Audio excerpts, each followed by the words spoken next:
السلام علیکم ورحمۃ اللہ وبرکاتہ۔ ناظرین اکرام، اسلامک ٹی وی اس چینل کو ابھی تک جنہوں نے سبسکرائب نہیں کیا ہے، برائے مہربانی اس چینل کو سبسکرائب ضرور کریں، اور ہر دن کی اپڈیٹ کے لیے اس کے ساتھ ہی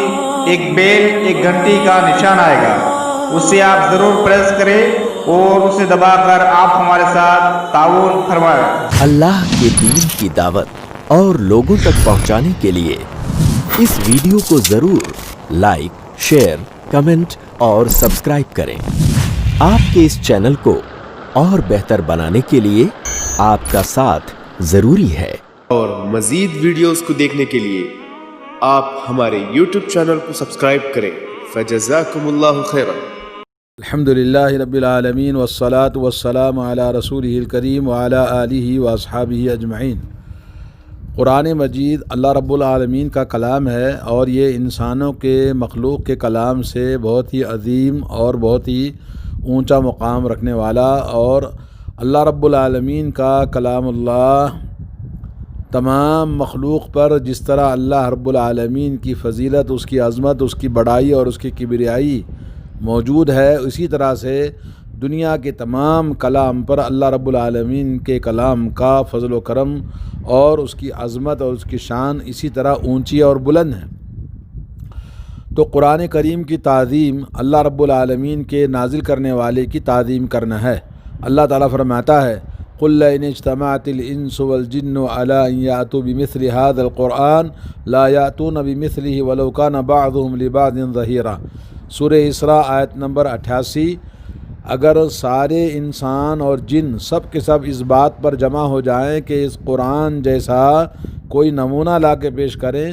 تو بالکل ہرگز وہ لا نہیں سکتے، اگرچہ سب ایک دوسرے کے لیے مدد کریں، سب مل کر اکٹھا ہو کر بھی کوشش کریں تو بالکل نہیں لا سکتے۔ اور اس طرح کا چیلنج پورے قرآن میں اللہ تعالیٰ نے بہت سارے مقامات پر فرمایا ہے۔ کبھی اللہ نے فرمایا کہ 10 آیتیں لا کے دکھاؤ، کبھی کہا ایک آیت لا کر دکھاؤ، تو ظاہر بات ہے نہ ایک سورہ لا سکتے ہیں، نہ ایک آیت لا کے پیش کر سکتے ہیں۔ اس لیے اللہ رب العالمین کے کلام کا احترام اور اس کی عزت، اپنے گھروں میں اس کو زندہ کرنا، اور اس کے پڑھنے اور اس کے تلاوت کرنے اور اس کے اپنے گھروں میں ورد کرنے کی وجہ سے گھر بھی زندہ رہتے ہیں، گھروں کے اندر سے شیاطین اور جن اور تمام نقصان پہنچانے والی چیزیں بھی دور ہو جاتی ہیں، گھر کی نحوستیں اور بدبختی اور برائیاں سب دور ہو جاتی ہیں، اور اس کی برکت سے بچوں کی اصلاح ہوتی ہے، اس کی برکت سے رزق میں برکت آتی ہے، اور اس کی برکت سے انسانوں کی جو مشکلات ہیں اس کا حل ہوتا ہے۔ اس لیے قرآن مجید کو ریگولر تلاوت کرنا چاہیے، ہر گھر کے اندر چھوٹا بڑا مرد عورت سب لوگ اس کی گھر میں تلاوت کریں، تھوڑا ضرور تلاوت کرنا، دن کے 24 گھنٹوں میں ایک آدھا گھنٹہ ضرور تلاوت کرنے کی اللہ تعالی ہم سب کو توفیق عطا فرمائے۔ تو آئیے میں آج آپ کے سامنے تلاوت قرآن مجید کے کچھ آداب بیان کرتا ہوں، آپ اس کو ذرا غور سے سنیں، کیونکہ ضروری ہے کہ قاری جب قرآن مجید کی تلاوت کرے تو اس کے لیے کچھ ضروری باتیں بہت ضروری ہیں۔ پہلی بات تو یہ کہ اللہ رب العالمین کے اس کلام پاک کی تلاوت کا مقصد صرف اللہ کی رضامندی اور اس کی خوشنودی ہمارا مقصود ہو، اخلاص ہمارے اندر موجود ہو، اور اللہ رب العالمین کی کتاب سے ہماری زندگی کے لاہ عمل اور احکام شریعت معلوم کرنا مقصود ہو، اور اللہ رب العالمین کے احکام کو یہ لاہ عمل ضابطۂ حیات ہے، اس کو اپنی زندگی میں نافذ کرنا مقصد ہو، نمبر 1۔ نمبر 2، اس کلام پاک کی تلاوت کرنے کے لیے آدمی ادب و احترام کے ساتھ باوضو ہو، اور اس کا جسم، اس کے کپڑے پاک صاف ہوں، اور احترام کے ساتھ اس قرآن کی تلاوت کرے۔ اللہ نے فرمایا اِنَّهُ لَقُرْآنٌ کریم فی کتاب مکنون لا یمسہ الا المطہرون۔ یہ قرآن مجید اللہ تعالیٰ کا بڑا ہی عظمت والا پاک کلام ہے، اور اس کو اللہ نے لوح محفوظ میں، کتاب مکنون یعنی لوح محفوظ میں اللہ نے لکھ رکھا ہے، اور یہ دنیا میں نازل فرمایا ہے، اس کو نہ چھوئیں مگر طہارت کے ساتھ میں۔ اور اللہ کے نبی صلی اللہ علیہ وسلم کی حدیث ہے کہ حضرت بحز ابن حکیم کی کہ قرآن مجید کو نہ تلاوت کرے مگر پاک آدمی، تو باوضو ہونا ضروری ہے۔ اور نمبر 3 یہ ہے کہ قرآن مجید کو مسواک کرنے کے بعد تاکہ آپ کے منہ سے بدبو نہ آئے جب آپ قرات کریں، اور قرآن مجید کو تلاوت کرنے سے پہلے اپنے منہ کی طہارت پاکی صفائی کا بھی خیال کرتے ہوئے اللہ کے کلام پاک کی تلاوت کریں۔ نمبر 4 یہ ہے کہ قرآن مجید کی تلاوت جہاں آپ کریں گے اس جگہ کو بھی پاک صاف ہونا چاہیے، گندگی اور شور شرابہ اور ہنگامے والی نہ ہو جس سے قرآن مجید کے پڑھنے والے کو تشویش ہو، اور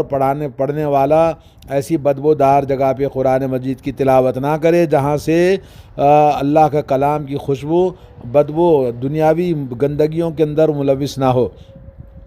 نمبر 5 یہ ہے کہ قرآن مجید کو جب ہم پڑھیں تو تدبر کے ساتھ، تفکر کے ساتھ اور خشوع اور خضوع کے ساتھ اور سکون اور اطمینان اور وقار اور سنجیدگی کے ساتھ پڑھیں۔ اللہ نے فرمایا افلا يتدبرون القرآن ما على قلوب اقفالها، سورہ محمد آیت نمبر 24، کیا قرآن مجید کے اندر غور و فکر نہیں کرتے یا یہ کہ دلوں پر تالے پڑے ہوئے ہیں؟ اور نمبر 6 یہ ہے کہ قرآن مجید جب ہم شروع کریں تو سب سے پہلے شیطان مردود سے پناہ مانگیں، اور اللہ نے فرمایا فَإِذَا قَرَأْتَ الْقُرْآنَ فَاسْتَعِذْ بِاللَّهِ مِنَ الشَّيْطَانِ الرَّجِيمِ، سورہ نحل آیت نمبر 98۔ جب تم قرآن کی تلاوت کرو تو اللہ رب العالمین سے پناہ مانگو شیطان مردود سے، یعنی اللہ رب العالمین کی پناہ مانگنا ہے شیطان مردود سے، یہ نمبر 6۔ نمبر 7 یہ ہے کہ قرآن مجید جب ہم پڑھیں تو ہر قرآن مجید کی صورت میں اللہ نے بسم اللہ الرحمن الرحیم لکھا ہے، سوائے سورہ توبہ کے۔ تو پورے قرآن میں 114 صورتیں ہیں، تو ہر سورہ سے پہلے بسم اللہ لکھا ہے، تو بسم اللہ کے ساتھ پڑھنا یہ جیسے اللہ نے نازل فرمایا ہے۔ نمبر 7۔ نمبر 8 یہ ہے کہ قرآن مجید کے تلاوت کے احکام، اور قرآن مجید کی جب ہم تلاوت کرتے ہیں تو اس کے مخارج اور اس کے حروف کا اور اس کے حسن صوت یعنی اچھی آواز، کیونکہ اللہ نے فرمایا وَرَتِّلِ الْقُرْآنَ تَرْتِيلًا، قرآن مجید کو جب تلاوت کرو تو ترتیل کے ساتھ رک کے آہستہ آہستہ پڑھنا۔ سورہ مزمل آیت نمبر 4۔ اللہ نے فرمایا، اللہ کے نبی صلی اللہ علیہ وسلم کا ارشاد ہے زَيِّنُوا الْقُرْآنَ بِأَصْوَاتِكُمْ، قرآن مجید کو اپنی آوازوں سے خوش لحان بناؤ، یعنی خوبصورت بناؤ اپنی آواز کو۔ فَإِنَّ حُسْنَ الصَّوْتِ يَزِيدُ الْقُرْآنَ حُسْنًا، کیونکہ اچھی آواز نکال کے یعنی قرآن مجید کو خوش لحانی کے ساتھ پڑھنے سے قرآن کا حسن اور زیادہ بڑھ جاتا ہے۔ یہ حدیث ابو داؤد میں، اور یہ حدیث کو شیخ البانی نے صحیح کہا ہے۔ نمبر 9 یہ ہے کہ انسان جب قرآن مجید کو پڑھے تو قرآن مجید کو زمین پر نہ رکھے، اور قرآن مجید کی طرف اپنے پیروں کو نہ کرے، اور قرآن مجید کو اپنے سے نیچے نہ رکھے، بلکہ قرآن مجید کو القرآن یعلا ولا قرآن یعلو ولا یعلا، اللہ کے نبی صلی اللہ علیہ وسلم کی حدیث ہے کہ قرآن مجید یہ اللہ کا کلام بلند ہوتا ہے، بلند رکھا جاتا ہے، بلندیوں پر ہوتا ہے، بمقابل اس کے اوپر کوئی اور بلند چیز نہیں ہونی چاہیے۔ تو آدمی کو چاہیے کہ قرآن مجید کے ساتھ، اس کے صفحات کے ساتھ بغیر کسی چیز کے کوئی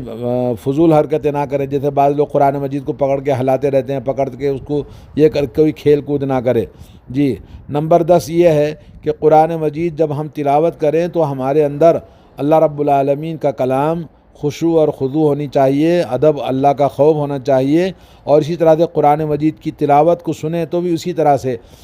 ہنسی مذاق کرتے ہوئے،